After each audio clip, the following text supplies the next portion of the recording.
आज हम परमेश्वर के वचन पे मनन करेंगे और आज का हमारा विषय है जो हम परमेश्वर पे मनन करने वाले हैं, बाबुल के घेरे को तोड़ा जाना।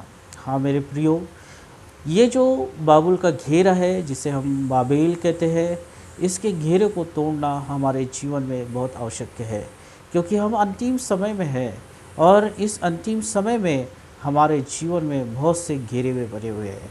हम बहुत से बंधनों में पाए जाते हैं। हमारे जीवन में जिस तरह से परमेश्वर प्रतिज्ञा करता है कि मैं तुझे बहुतायत के जीवन को दूंगा, जैसे कि परमेश्वर के वचन में लिखा है कि मैं तुझे आशीषित करूंगा और किसी बात की कमी घटी तुम नहीं देखोगे। पर परमेश्वर का वचन जो है ये बहुत सी बार हमारे जीवन में पूरा नहीं होता। हम प्रार्थनाएं करते, सुबह शाम प्रार्थनाएं करते, बाइबल से वचनों को पढ़ते हैं, उसका मनन करते हैं, पर तभी भी मनुष्य जो है किसी न किसी समस्या में पाया जाता है। वो दुखी है और वो कहता है कि हे परमेश्वर, ऐसा क्यों मेरे जीवन में ये सारी बातें क्यों हो रही है। तो आज हम इसी वचन पे मनन करेंगे कि क्यों परमेश्वर हमारे जीवन में वो आशीषों को लेके क्यों नहीं आ रहा। इस अंतिम समय में हमें परमेश्वर के लिए तैयार होना है, हमारे जीवन को तैयार करना है, ताकि परमेश्वर अपनी आशीषों को हमारे जीवन में उंडेल सके और हम उसके लिए तैयार हो सके। तो आइए हम देखेंगे कि परमेश्वर की क्या इच्छाएं है। तो आज हम परमेश्वर के वचन से मनन करने वाले हैं। उत्पत्ति उसका उसका 9वां अध्याय और उसकी पहली आयत में अगर हम देखते हैं तो यहाँ पे इस तरह से परमेश्वर की आज्ञा है। तब परमेश्वर कहता है कि तुम फूलो, फलो और बढ़ो और पृथ्वी भर में फैल जाओ। ये परमेश्वर की आज्ञा है। जब नूह का जहाज जब जल प्रलय हुआ था और जल प्रलय होने के बाद जल प्रलय रुक गया था 40 दिन के बाद, और जब नूह का परिवार बचाया गया, तब नूह को परमेश्वर उत्पत्ति में कहता है कि फलो और फूलो और इस पृथ्वी में भर जाओ। ये परमेश्वर की आज्ञा है। मनुष्य जाति के लिए ये परमेश्वर की आज्ञा है कि वो फले और फूले। फले और फूलों का मतलब होता है कि वो आशीषित रहे, अपने जीवन में भरपूरी का जीवन जिए, जिससे कि उसके जीवन में किसी बात की कमी घटी ना पाई जाए। फाइनेंस जो प्रॉब्लम्स होते हैं हमारे जीवन में, उसमें हम बढ़ते रहे, आर्थिक परिस्थितियों में हम बढ़ते रहे, हमारे बच्चे आशीषित होते रहे, हमारा परिवार आशीषित होते रहे और हमें किसी बात की कमी घटी ना हो। ये परमेश्वर की आज्ञा है। परमेश्वर ने कहा फलो और फूलो और बढ़ो और इस पृथ्वी में फैल जाओ। हाँ मेरे प्रियो, इस समय की ये ज़रूरत है कि हम फले और फूले और बढ़े और इस पृथ्वी में फैले, ताकि परमेश्वर के राज्य का सुसमाचार होने पाए, परमेश्वर का नाम लोगों तक पहुँच नहीं पाए। पर ऐसा कुछ हो नहीं रहा है और हम फल नहीं रहे और हम बढ़ नहीं रहे, तो हम किस तरह से परमेश्वर के नाम को दूसरों तक पहुंचाएंगे। ये बड़ी समस्या है आज के जीवन में हम देख नहीं पाते हैं। पर परमेश्वर की जो आज्ञा है, हम उस आज्ञा के अनुसार तो करना चाहते हैं, पर बहुत सी बातें जो है हमारे जीवन में रुकावट लेके आती है और इन्हीं बातों को हम देखेंगे। और यहाँ पे इस तरह से परमेश्वर कहता है उत्पत्ति में 9वां अध्याय उसकी पहली आयत में कि तुम फलो और फूलो और इस पृथ्वी भर में फैल जाओ। हाँ मेरे प्रियो, परमेश्वर की ये आज्ञा है। पर जब ये लोग बढ़ना चाहते थे और जब ये लोग आगे बढ़ना चाहते थे, तो इनके जीवन में क्या रुकावटें आई वो हम देखने वाले हैं। और यहाँ पे हम देखते हैं कि कूश के परिवार में एक निम्रोद कर राजा हुआ था जो वीर था, और ये कूश के परिवार में से आया हुआ व्यक्ति था। और ये निम्रोद जो राजा जो था ये वीर था, और इसके नाम का ही अर्थ होता है वीर। मतलब उस समय में ये बहुत बलवान था, ताकतवर था और इसके तुल्य कोई नहीं था। और ये जो हम देखते हैं उत्पत्ति उसका 10वां अध्याय और उसकी 8वीं आयत में हम इसके बारे में पढ़ते हैं। और ये जो था ये अपने आप को बड़ा बलवान समझता था और ये परमेश्वर की जगह पे अपने आप को रखता था। और इस राजा ने जो है परमेश्वर की बातों को अनसुनी किया और अपने राज्य को स्थापित किया। और ये निम्रोद जो राजा था ये दुष्ट आत्माओं से भरा हुआ था और ये शैतान की अगुवाई में चला करता था। परंतु हम देखते हैं कि यहाँ पे क्या रुकावटें हैं। जब परमेश्वर ने कहा फलो और फूलो, तो हमें बढ़ना चाहिए, हम बढ़ते रहना चाहिए। पर यहाँ पे कुछ ऐसी रुकावटें आई है जिसके द्वारा ये लोग फले नहीं और ये फले नहीं और आगे कभी नहीं बढ़े। तो हम देखेंगे यहाँ पे कि परमेश्वर की जो उद्देश्य है उसमें ये क्या रुकावटें लेके आए। तो हम पढ़ते हैं उत्पत्ति उसका 11वां अध्याय और उसकी पहली आयत से लेके 4 आयत तक।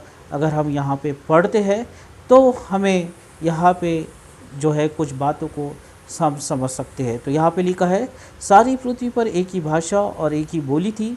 उस समय लोग पूर्व की ओर चलते और शिनार देश में एक मैदान पाकर उसमें बस गए। तब वो आपस में कहने लगे कि आओ हम ईंटें बना के भली भांति आगे आग में पकाए। और उन्होंने पत्थर के स्थान पे ईंट से और चूने के स्थान में मिट्टी के गारे से काम लिया।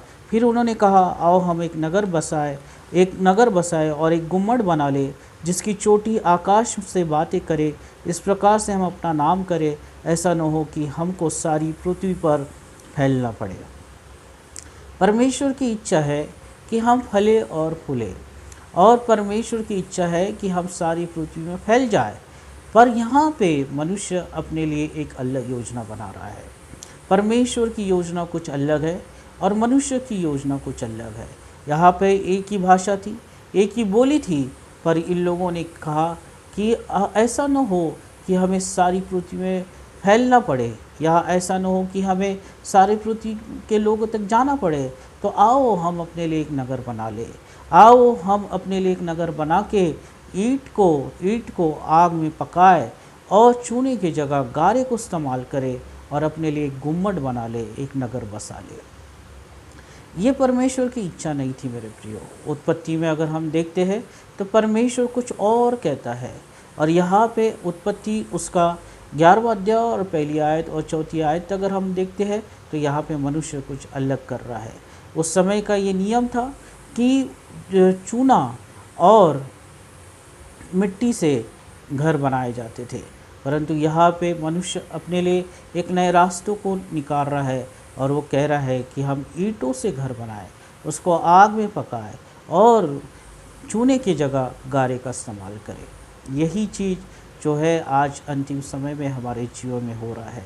परमेश्वर कहता है कि तुम प्रार्थनाएं करो, परमेश्वर कहता है कि तुम मेरे वचन पे विश्वास करो, परमेश्वर कहता है कि तुम मेरे नाम का सुसमाचार प्रचार करो, पर मनुष्य किसी और दूसरी बातों में लगा हुआ है। वो अपने लिए बहुत सी बातों को करना चाहता है, अपने बुद्धि का सहारा लेके वो अपने कामों को करना चाहता है, परंतु उस कामों में असफल हो जाता है। और हम कहते हैं कि बहुत सी बार कि हे परमेश्वर ऐसा क्यों हो रहा है हमारे साथ ही, क्यों ये बीमारी हमारे जीवन में क्यों इतने सालों से आ रही है, ये समस्या क्यों पहाड़ बन के हमारे जीवन में खड़ी है। पर मैं कहना चाहता हूँ कि परमेश्वर आपके लिए एक अलग योजना रखता है और हम एक अलग योजना के साथ चल रहे हैं। परमेश्वर कहता है कि फैल जाओ। परमेश्वर की सीमा नहीं है किसी भी काम के लिए, पर मनुष्य अपने लिए एक नगर बसा के अपने लिए एक सीमा को तैयार कर चुका है, जिसके आगे वो सोच नहीं पाता, जिसके आगे वो कुछ कर नहीं पाता, और वहाँ पे मनुष्य बन जाता है। परमेश्वर की ये इच्छा नहीं है। और उन्होंने कहा कि आओ हम एक नगर बसा ले और एक बड़े बड़े गुम्मटों को बना ले, और ताकि हमें इस पृथ्वी में फैलना ना पड़े। आज कोई भी परमेश्वर के कामों को करना नहीं चाहता, आज कोई भी परमेश्वर की बातों पे ध्यान देना नहीं चाहता, आज परमेश्वर के वचनों का मनन नहीं करना चाहता, और मनुष्य अपनी बुद्धि का सहारा ले रहा है। वो बहुत अलग अलग बातों में चले गया है, अपनी लालसाओं में पड़ा हुआ है, अपने कामों में वो बिजी हो चुके हैं, अपनी कामों में वो व्यवस्था बिजी होकर परमेश्वर के लिए कोई समय नहीं निकाल पा रहे हैं। पर आज हमें सोचने की ज़रूरत है कि क्या हम निम्रोद के समय के लोगों के समान तो नहीं कर रहे हैं। कहीं परमेश्वर कहता है कि मैं तुम्हें तेरे लिए एक बड़ी आशीष को लेके आऊँगा, बड़ी सफलता को लेके आऊँगा, और हम सोच रहे कि ये परमेश्वर मैं अगर ऐसा करूँगा तो मेरे लिए ऐसा हो जाएगा। मनुष्य कहाँ तक सोच सकता है मेरे प्रियो। मनुष्य एक लिमिट तक ही सोचता है, पर परमेश्वर आपके लिए लिमिट से बाहर सोचता है। परमेश्वर अगर आपके लिए जो घर बनाता है वो अंत तक टिका रहेगा और वो आप अंत तक उसकी महिमा को देख नहीं पाएंगे।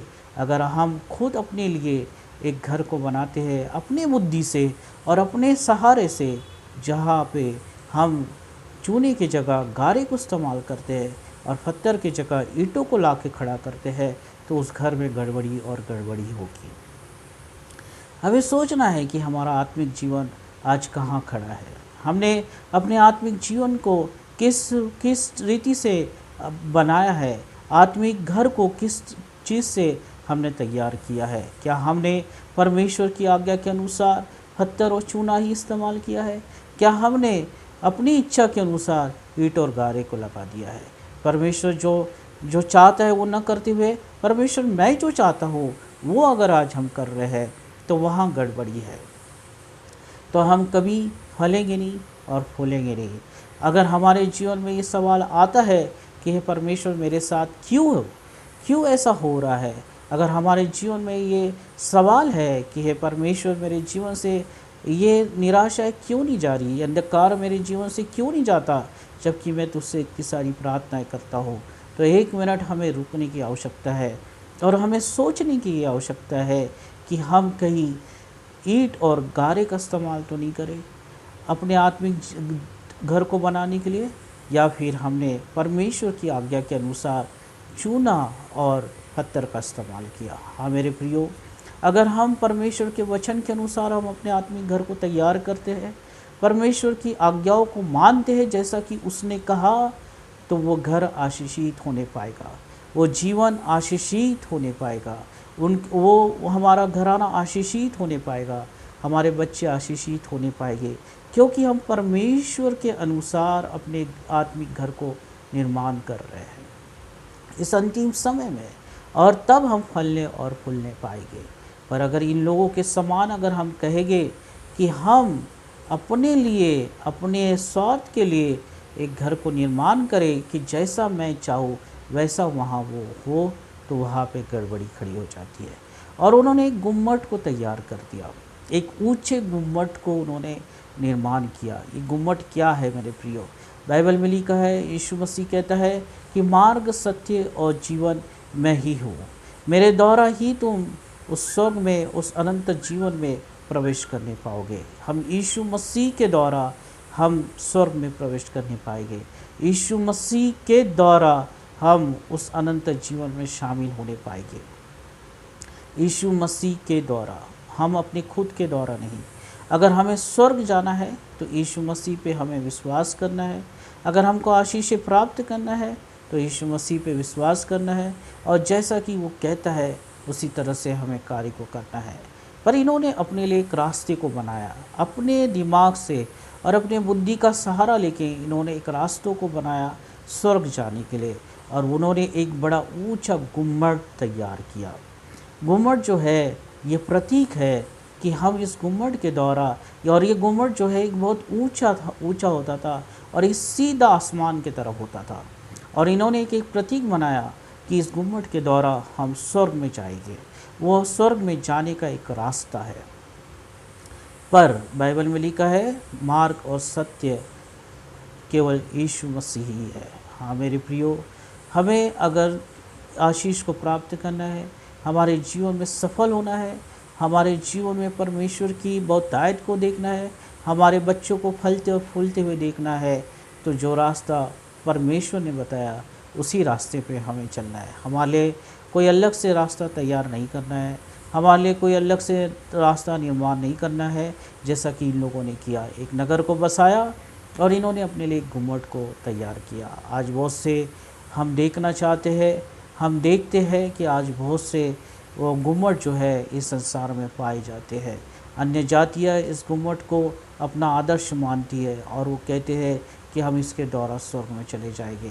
बड़े बड़े गुम्मट जो है मंदिरों में, मस्जिदों में सबसे ऊपर गुम्मट ये बनाए जाते हैं, और लोग, और उनका ये कहना है कि और ये सीधे आसमान की तरफ होते हैं और बड़े बड़े होते हैं, और लोग, उनका कहना है कि हम इसके द्वारा स्वर्ग जाएंगे, हम इसके द्वारा हम हमारे स्वर्ग के द्वार खोले जाएंगे। पर ऐसा नहीं है। इसलिए हमें अपनी बुद्धि का सहारा नहीं लेना है, हमें परमेश्वर से प्रार्थना करना है और परमेश्वर से कहना है कि हे प्रभु, मेरे आत्मिक जीवन में जो कमी है, मेरे आत्मिक जीवन में जो बातें तेरी महिमा के लिए रुकावट बनी हुई है, उन बातों को मेरे जीवन से दूर कर, मेरे पापों को दूर कर, और जो तेरी आज्ञा है केवल मैं उससे ही करूं। अगर तेरी आज्ञा है कि मैं प्रार्थनाएं करूं तो मैं प्रार्थना ही करूं। अगर तेरी आज्ञा है कि मैं पवित्र जीवन जीऊँ तो मैं पवित्र जीवन ही जीऊँ।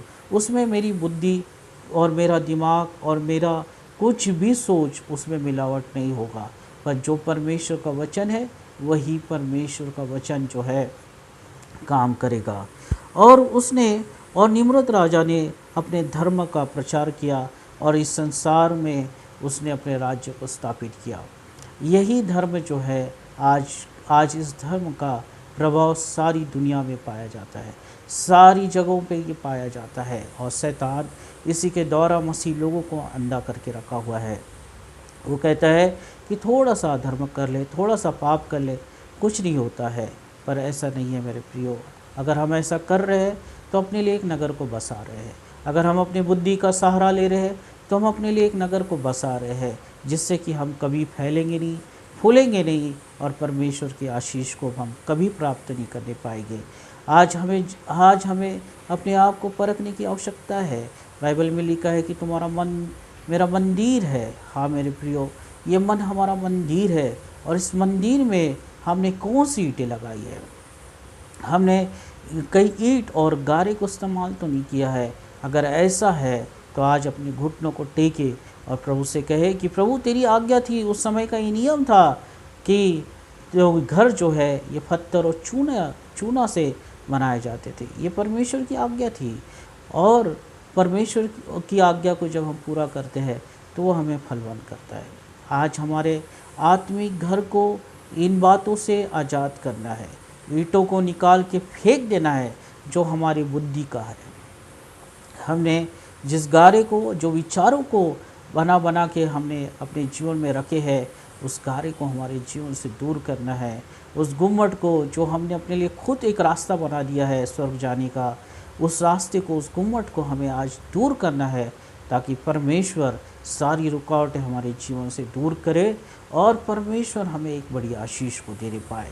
अगर आज आप फलवंत होना चाहते, आप सफलता को हासिल करना चाहते, आप चाहते कि आपके जीवन में एक अच्छी नौकरी आने पाए, आप चाहते कि आपका भविष्य एक अच्छा भविष्य होने पाए, आप चाहते कि आप उधार देने वाले लोग बनने पाए, वो आपकी आर्थिक परिस्थितियाँ सुधरने चालू हो जाए, आप चाहते कि आपके जीवन में जो बीमारियाँ घिरी हुई है वो बीमारियाँ आपके जीवन से दूर होना चाहते हैं, तो आज अपने घुटनों को हमें टेकना है और कहना है कि हे परमेश्वर, मेरी नहीं परंतु तेरी इच्छा पूरी होनी पाए।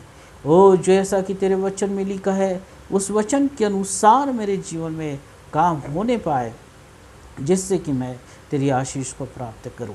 और तब जब हम परमेश्वर का इस तरह से प्रार्थनाएं करते हैं, तब हमारे जीवन से, जो हमारे हृदय में, जो हमारे आत्मिक घरों में ईंट और गारा इस्तेमाल हुआ है, वो निकलना दूर हो जाएगा। और परमेश्वर का वचन, जैसा नूह को उसने बोला कि फूलो और फलो और बढ़ो और इस पृथ्वी में फैल जाओ, आपका परिवार इस पृथ्वी में आशीषित होने पाएगा, लोग आपको जानने पाएंगे, आपके बच्चे आशीषित होने पाएंगे, लोग आपके बच्चों को जानने पाएंगे, आपकी पीढ़ी दर पीढ़ी परमेश्वर के द्वारा आशीषित होने पाएगी, और परमेश्वर की आशीष आपके जीवन में अनंत काल के लिए बनी रहेगी। हाँ मेरे प्रियो, आज हमें सोचने की ज़रूरत है। इस अंतिम समय में अपने आप को तैयार करने की ज़रूरत है। इस अंतिम समय में हमें ये सोचने की ज़रूरत है कि परमेश्वर, कहीं मैंने अपने लिए तो कोई रास्ता नहीं बना लिया, या परमेश्वर मैं तेरे रास्ते पे चल रहा हूँ या नहीं चल रहा हूँ। अगर ऐसा है तो आज मैं विश्वास करता हूँ कि आपके सवालों का जो उत्तर है आपको मिल चुका है। आज के बाद हम कभी ऐसा ना कहेंगे कि परमेश्वर ऐसा क्यों हो रहा मेरे साथ, ऐसा क्यों होता है कि मैं प्रार्थना करने के बाद भी असफलताएं मेरे हाथ में आती है, बीमारियां मेरे जीवन में बनी हुई है, श्राप आज भी मेरे जीवन में बना हुआ है, क्योंकि हमने अपने लिए एक रास्ते को बनाया, हमने अपने लिए एक नगर को बसा लिया है और उससे हम बाहर नहीं निकलना चाहते। आज बाहर निकलने की आवश्यकता है, क्योंकि ये अंतिम समय है और परमेश्वर चाहता है कि उसकी दुल्हन उसके लिए तैयार हो जाए। जो परमेश्वर के गहने हैं वो परमेश्वर का वचन है, परमेश्वर की आज्ञा है, और वो चाहता है कि उसकी दुल्हन इसको धारण कर ले और इसको धारण करके वो सुंदर बन जाए, ताकि जब दूल्हा आए तो अपने दुल्हन को देख के वो प्रसन्न हो और उसे अपने साथ ले ले, और हम उस अनंत काल की महिमा में प्रवेश करने पाए, जहाँ आनंद और आशीष और सामर्थ्य है। हाँ मेरे प्रियो, परमेश्वर की उपस्थिति में आनंद की भरपूरी है। अगर हम अपने जीवन में कठोर बने हुए हैं तो हम निराशा को ही हासिल करेंगे। इसलिए परमेश्वर का वचन कहता है कि अपनी कठोरता को दूर करो, अपनी कठोरता को अपने हृदय से निकाल दो, उस गारे को निकाल दो, उस ईंटों को निकाल दो। जो नगर तुमने अपने जीवन में अपने मन में बसा के रखा है उसे दूर कर दो। जो गुम्मट तुमने निर्माण किया है उसे दूर कर दो। और आज परमेश्वर के करीब आने का समय है। वो परमेश्वर के हाथों में अपने जीवन को देने का समय है। हमारे हृदय को टूट जाने दो, ताकि परमेश्वर की आशीषें हमारे जीवन में आती रहे और परमेश्वर का वचन हमारे जीवन में पूरा हो और अधिकार के साथ पूरा हो। क्योंकि यीशु मसीह जहाँ कहीं पे भी गया उसने अधिकार के साथ परमेश्वर के वचनों को बोला, और जब उसने अधिकार के साथ इस वचनों को बोला तब वो वचन लोगों के जीवन में पूरे होने पाए। आज अधिकार के साथ मैं इन वचनों को क्लेम करता हूँ और कहता हूँ कि परमेश्वर का वचन आपके जीवन में पूरा होने पाए। उत्पत्ति उसका 9वां अध्याय और उसकी पहली आयत में जो परमेश्वर की आज्ञा है, और वो कहता है कि फूलो और फलो और बढ़ो और पृथ्वी में फैल जाओ। अधिकार के साथ आपके जीवन में इस वचन को क्लेम करता हूँ। फूलो और फलो, आपका परिवार बढ़ता रहे, फूलता रहे, हर प्रकार की आशीषें आपके जीवन में आती रहे, हर समस्या आपके जीवन से जाती रहे और आप विजय को हासिल करते रहे। यीशु के नाम से आइए हम प्रार्थना करेंगे। धन्यवाद हो प्रभु इस वचन के अनुसार हम प्रार्थना करते कि परमेश्वर, जैसी निम्रोद के लोगों ने वो अपने लिए अपने घरों को बना लिया था और अपने घरों को और एक नगर को बना लिया था, और वहाँ तक ही वो सीमित हो चुके थे। इसलिए परमेश्वर तेरे वचन उनके जीवन में काम नहीं करने पाए और अंत में वो लोग नाश हो गए।